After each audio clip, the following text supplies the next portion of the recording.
जय श्री कृष्णा। राधे राधे। आप सभी को निर्जला एकादशी की हार्दिक शुभकामनाएं।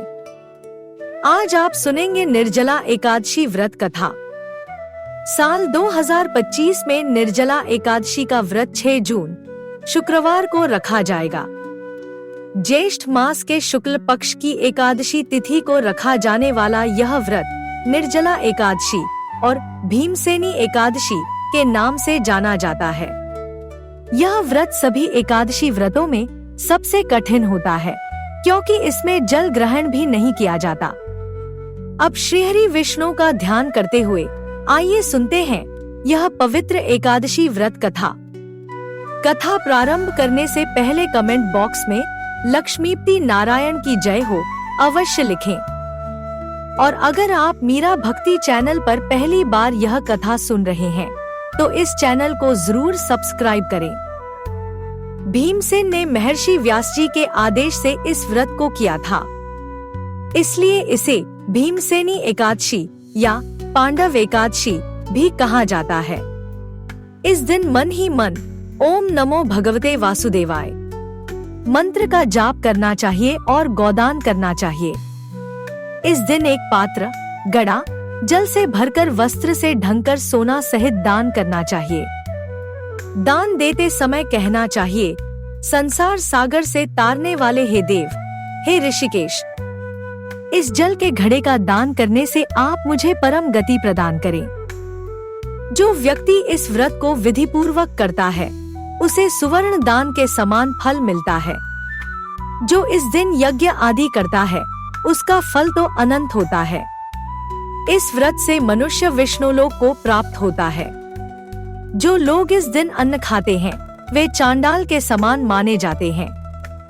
यदि कोई व्यक्ति व्रत नहीं कर पा रहा हो तब भी उसे इस दिन चावल नहीं खाने चाहिए। जो व्यक्ति इन नियमों का पालन नहीं करता वह अंत में नरक को जाता है।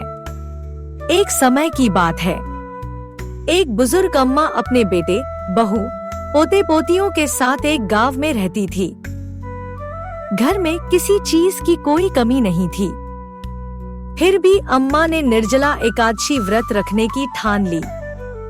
परिवार वालों ने उन्हें समझाया, अम्मा, आपकी उम्र अब व्रत करने लायक नहीं रही। ये व्रत बहुत कठिन होता है।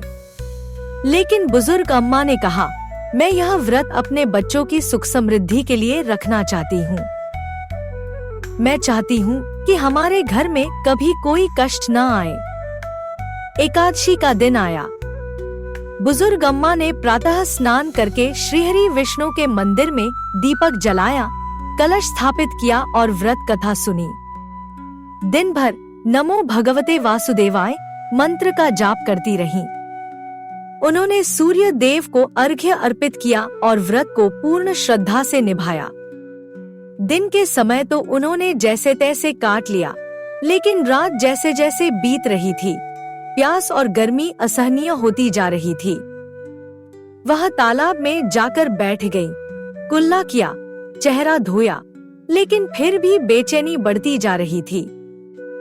रात को बार बार करवटें बदलती, बिस्तर छोड़कर बाहर आती, कहीं भी चैन नहीं मिल रहा था।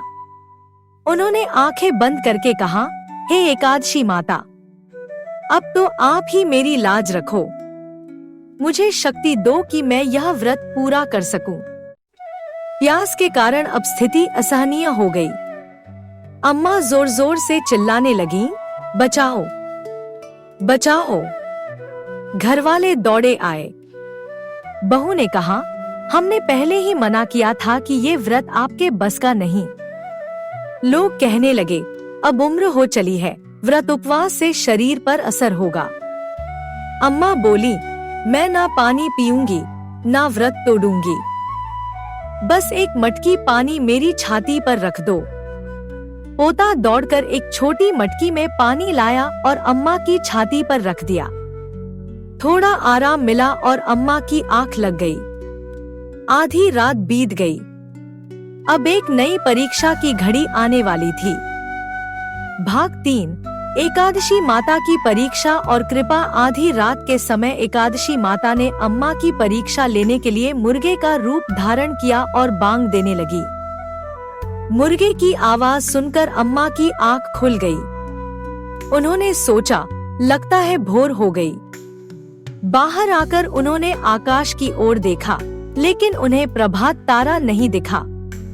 तभी उन्हें प्यास फिर से सताने लगी, पर उन्होंने मन में ठान लिया था, मैं व्रत पूरा करके ही छोड़ूंगी, चाहे प्राण ही क्यों न निकल जाए। वे फिर खटिया पर जाकर लेट गईं और एकादशी माता का ध्यान करने लगी। अब एकादशी माता ने दूसरी बार परीक्षा ली। वे एक छोटी बालिका का रूप धरकर एक गिलास शरबत लेकर अम्मा के सिरहाने आ गई। बालिका ने कहा, दादी जी, सुबह हो गई है, हाथ मुंह धोकर यह शरबत पी लीजिए। अम्मा की आंखें खुली। उन्होंने उस प्यारी बच्ची को देखा और शरबत की ओर नजर गई। मन थोड़ा डगमगाया, पर तुरंत उन्हें याद आया कि आज मेरा निर्जला व्रत है, मैं यह नहीं पी सकती। उन्होंने आंखें मूंद ली। थोड़ी देर बाद अम्मा को लगा जैसे किसी ने उन्हें कुएं में धकेल दिया हो।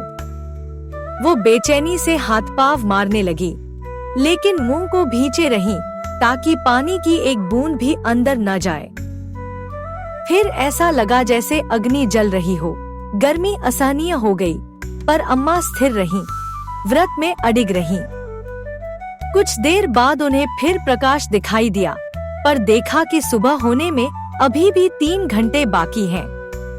एकादशी माता ने देखा कि यह वृद्धा किसी भी परिस्थिति में व्रत नहीं तोड़ेगी।